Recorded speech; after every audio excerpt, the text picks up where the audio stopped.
There was a snake on the drawing-room table. A small snake, but still. Lord John Grey wondered whether to say anything about it. The governor picked up a cut crystal decanter that stood not 6 inches from the coiled reptile, appearing quite oblivious.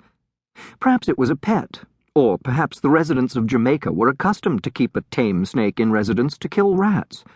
Judging from the number of rats he'd seen since leaving the ship, this seemed sensible, though this particular snake didn't appear large enough to take on even your average mouse.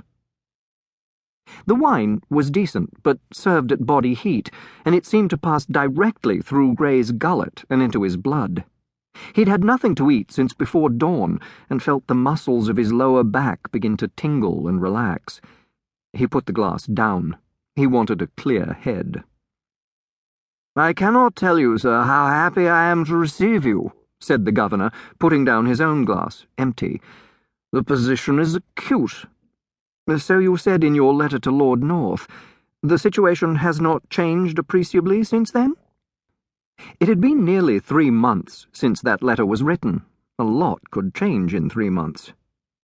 He thought Governor Warren shuddered, despite the temperature in the room. "It has become worse," the governor said, picking up the decanter.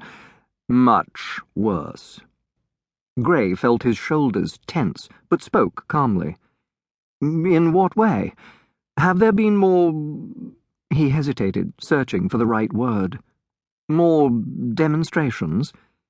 It was a mild word to describe the burning of cane fields, the looting of plantations, and the wholesale liberation of slaves.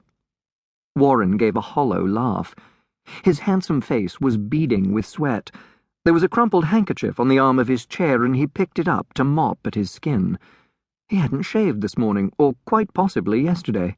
Grey could hear the faint rasp of his dark whiskers on the cloth. "Yes, more destruction. They burnt a sugar press last month, though still in the remoter parts of the island. Now, though—" He paused, licking dry lips as he poured more wine. He made a cursory motion toward Grey's glass, but Grey shook his head. "They've begun to move toward Kingstown," Warren said. "It's deliberate, you can see it. One plantation after another, in a line coming straight down the mountain."